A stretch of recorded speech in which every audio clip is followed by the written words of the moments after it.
नमस्कार। आज हम मौजूद है मुंबई के घाटकोपर क्षेत्र में, जहां पर राष्ट्रीय उत्तर भारतीय समाज पार्टी ने एक बहुत ही बड़ा आंदोलन छेड़ दिया है। अगर उस आंदोलन की बात की जाए, सत्याग्रह की बात की जाए, तो वो सत्याग्रह चिकित्साओं के लिए भारत रत्न की मांग कर दिया है। आइए हम जानते हैं कि किस तरीके से जो सारे रत्न अवार्ड्स आज देश में मौजूद होने के बाद इस तरीके के अवार्ड की मांग करना। हमारे साथ पार्टी के राष्ट्रीय अध्यक्ष, राष्ट्रीय उत्तर भारतीय समाज पार्टी के राष्ट्रीय अध्यक्ष श्री विजय कुमार शर्मा जी मौजूद है। आइए हम जानते हैं उनकी पूरी क्या प्रतिक्रिया है इस पर। सर, जिस तरीके से आज जो देश का सर्वश्रेष्ठ सम्मान दिया जाता है, वो सभी को दिया जाता है, चाहे वो वीरता हो, चाहे डॉक्टर हो, चाहे किसी क्षेत्र के भी हो गण, उनको ये अवार्ड दिया। उसके बाद इस तरीके के अवार्ड की मांग करना किस तरीके से जायज़ है? देखिए, ऐसा है, आप देखेंगे कि हमारे देश में जो भारत रत्न दिया जाता है वो बहुत सेलेक्टिव है, बहुत सेलेक्टिव लोगों को दिया जाता है। हमने पर्टिकुलर चिकित्सा भारत रत्न की मांग की है कि देखिए, हमारा जो चिकित्सा का क्षेत्र है वो बहुत ही बड़ा है। आप देखेंगे आदिकाल से लोगों के प्राण बचाने के लिए डॉक्टर कितना संघर्ष करते। कोरोना महामारी में आपने देखा है कि जब हम सब घरों के अंदर थे तो ये हमारा पूरा डॉक्टर स्टाफ, चाहे वो डॉक्टर हो, चाहे नर्स हो, चाहे वार्ड बॉय हो, चाहे वो एक्सरे मशीन के लोग हों, विभिन्न प्रकार के ये जो चिकित्सा से जुड़े हुए लोग हैं, और चाहे ड्राइवर हों। आप देखिए ड्राइवरों का कितना बड़ा योगदान रहा, जो एम्बुलेंस चलाते हैं उनका जो सहायक बैठता है उनका कितना बड़ा योगदान रहा। तो हमने गवर्नमेंट से, आदरणीय प्रधानमंत्री जी से, आदरणीय गृह मंत्री जी से, आदरणीय चिकित्सा मिनिस्टर, हेल्थ मिनिस्टर से और महामहिम राष्ट्रपति से मांग किया कि इनको पर्टिकुलर जिस प्रकार से सेना में हमारे जवान सरहद में शहीद होते हैं तो उनको अदम्य वीरता के लिए महावीर रत्न दिया जाता है, वीर रत्न दिया जाता है। उसी प्रकार से जो हमारे डॉक्टर आज 30 साल 40 साल लगातार सेवा करते हैं, और सेवा करते करते बहुत सारे डॉक्टर शहीद हो जाते हैं, उनका क्या सम्मान होता है? क्या पैसे दे देना, 1 करोड़ रुपए, 50 लाख रुपए दे देना, ये अच्छी बात है। लेकिन अगर उनको चिकित्सा भारत रत्न दिया जाएगा तो ये एक नए प्रकार का सम्मान होगा उनका। और चिकित्सा वीर रत्न, देखिए कोरोना में जितने भी फाइटर डॉक्टर शहीद हुए, अगर उनको हम चिकित्सा महावीर रत्न देंगे तो एक बहुत बड़ा उनका सम्मान होगा। उसी प्रकार से कंटिन्यू डॉक्टर जो 2-2 साल से जिनके नाक कट गए बेचारे मास्क लगाते लगाते, अगर ऐसे वीर डॉक्टर, नर्स और स्टाफ को इनको वीर रत्न दिया जाएगा तो हमारी शोभा बढ़ेगी। और इस प्रकार देखिए, इस प्रकार WHO में हमारे देश की इज्जत बढ़ेगी और पूरा देश हमारे बनाए हुए रास्ते पे चलेगा।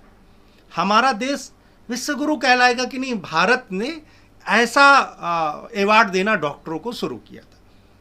सर, ये सोच आपके पास कहाँ से आई कि ये सारे अवार्ड्स तो जी जाते हैं और डॉक्टरों के लिए, ये सोच आपने कहाँ से सोचा? देखिए, ऐसा है, ये सोच हमारे दिल में जो हमारे डॉक्टर्स हैं उनके प्रति एक सम्मान और रिस्पेक्ट का भाव है। हमने देखा है इस कोरोना काल में कि हमारे डॉक्टर्स किस प्रकार से वो बेचारे स्पेयर हुए। हमने देखिए, मेरे को इससे जो है थोड़ा सा डॉक्टरों के प्रति बड़ी सहानुभूति है कि जब मैं विभिन्न डॉक्टरों के पास जाता हूं, जैसे मैं किसी एक सरकारी हॉस्पिटल में जाता हूं, मेरे बहुत सारे डॉक्टर हैं जो मित्र हैं, वो बोलते हैं कि मिस्टर शर्मा मैं 3 दिन से सोया नहीं। उनको कभी ओपीडी देखना है, कभी सर्जिकल देखना है, उनको कभी विजिट में उनको जाना है, कभी स्टडी बच्चों को उनको पढ़ाना है जो नए बच्चे हैं। वो डॉक्टरों का जीवन कितना संघर्षमयी है। जहाँ पे देखिए, किसी भी हॉस्पिटल में आप अपने मरीज को 5 दिन भर्ती रखते हैं, 6वें दिन आपका स्थिति ये होता है कि आप पागल होने जैसा आ जाता है। हमारे डॉक्टर्स 50 साल उस माहौल में रहते हैं, हर पीड़ा को महसूस करते हैं। हमारे डॉक्टर पोस्टमार्टम करते हैं, हमारे डॉक्टर बड़े बड़े सर्जिकल ऑपरेशन करते हैं। तो ऐसे डॉक्टरों को सबसे पहले आज़ादी, जब देश आज़ाद हुआ था तब इसकी ज़रूरत थी। लेकिन आज मेरे बोलने की ज़रूरत क्यों पड़ी कि आज 2 साल से ऐसी स्थिति हो रही थी। मैं सोच रहा था कि आदरणीय प्रधानमंत्री जी के दिमाग में चीज़ आएगी, आदरणीय स्वास्थ्य मंत्री इस चीज़ के बारे में गहनता से विचार करेंगे, लेकिन कोई विचार नहीं हो रहा है। इसको दे दो, उसको दे दो, उसको दे दो, ठीक है, लेकिन हमारे डॉक्टर्स जो हमारे गॉड है, भगवान का दूसरा अवतार है पृथ्वी में, उनको क्यों ना दिया जाए। तो ये हमारी मांग पूरी तरीके से जायज़ है और इसको केंद्र सरकार अगर 2 अक्टूबर को घोषणा नहीं करती है तो हम 1 अक्टूबर से सत्याग्रह में बैठेंगे और जंतर मंतर में बैठेंगे, यहाँ मुंबई में बैठेंगे, ज़रूरत पड़ी तो इसको जन आंदोलन बनाएंगे। अभी आपकी कई मांगे हैं जो पिछले कई दिनों से आपने सरकार से मांग रहे हैं, रिक्शे का मसला हो या हॉकर्स का हो, तो उसके अलावा ये मुद्दे उसके साथ में जोड़े जाएंगे? देखिए ऐसा है, ये हमारे सारे मुद्दे वैल्यूबल हैं, सब समाज के परेशानियों से जुड़े हुए हैं। हमने जो भी आज तक मुद्दे उठाए वो किसी राजनीतिक ईर्षा द्वेष के लिए नहीं उठाए, वो एक वर्ग की परेशानी से जुड़े हुए, चाहे ऑटो वाले हों, चाहे आपने हैकर्स भाइयों का नाम लिया, और भी बहुत सारे मुद्दे जो हम समय समय में उठाते रहे, समाज से जुड़ी हुई चीज़ें हैं। उसके लिए हम लगातार राज्य सरकार से संघर्ष कर रहे हैं, लेकिन ये जो हमारी मांग है ये हमारे सेंट्रल गवर्नमेंट से है, तो हम ये लड़ाई प्रमुखता के साथ अपने डॉक्टरों के सम्मान के लिए लड़ेंगे, क्योंकि स्वास्थ्य है तो सब है। किसी को हार्ट अटैक आ जाएगा तो सबसे पहले डॉक्टर की ज़रूरत पड़ेगी सर। डॉक्टर हमारा जीवन दाता है, भगवान के बाद, माता पिता के बाद, या उनके जैसा ये स्थान है। हम इस स्थान को नकार नहीं सकते। इसकी प्राथमिकता को शिखर तक पहुंचाना हमारे देश के युवा का, जो सेंसफुल युवा है, जो संवेदनशील युवा है कि किस व्यक्ति को कहाँ पर सम्मान देना है। हमारे डॉक्टर पत्थर भी खाते हैं, हमारे डॉक्टर मारे भी जाते हैं, लोग उनका बेइज्जती भी करते हैं, अपमान भी करते हैं, उनसे लड़ाई भी करते हैं। इतना कुछ करने के बाद फिर भी वो सहते हैं, जो उनकी गलती नहीं। एक चीज़ आप बताइए, आप अगर अस्पताल में बेड नहीं मिलता है तो उसकी जिम्मेदारी डॉक्टर की है क्या? अस्पताल में मशीनें नहीं होंगी, उसकी जिम्मेदारी डॉक्टर की है क्या? वो गवर्नमेंट की जिम्मेदारी है। गवर्नमेंट की जिम्मेदारियों के लिए हमारे डॉक्टर्स को, हमारे देश की जो पब्लिक है वो सोचते हैं कि नहीं ये डॉक्टर ये नहीं कर रहा है। आज पब्लिक को भी बताना है कि नहीं ये डॉक्टर की गलती नहीं है, ये निठल्ली सरकार की गलती है। ये सरकार में जो लोग बैठे हैं वो निठल्ले हैं। पूरे भारत की बात करता हूँ, किसी एक प्रांत की बात नहीं करता हूँ। अगर कहीं पर परेशानी है तो उसके लिए डॉक्टर जिम्मेदार नहीं है, उसके लिए एडमिनिस्ट्रेशन जिम्मेदार है, उस प्रदेश, उस स्टेट की गवर्नमेंट जिम्मेदार है। उसको अपने नागरिकों के लिए बेड के लिए व्यवस्था करनी चाहिए, उसके लिए हॉस्पिटल और एक्स्ट्रा बनाने चाहिए। तो इस प्रकार से डॉक्टर हमेशा प्रेशराइज रहते हैं।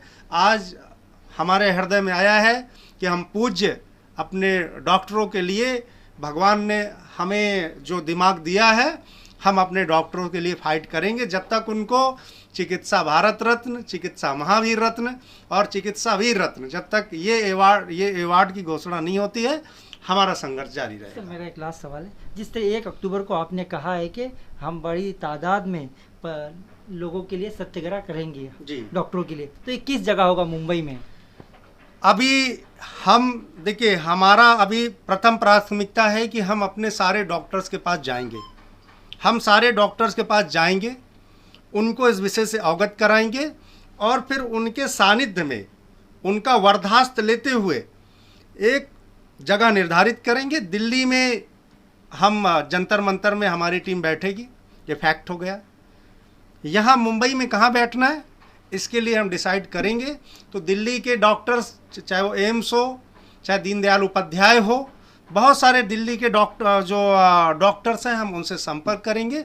उनको बोलेंगे कि सर ये जो रत्न है आप लोग को मिलना चाहिए, इसलिए आप हमें वरदास्त दीजिए।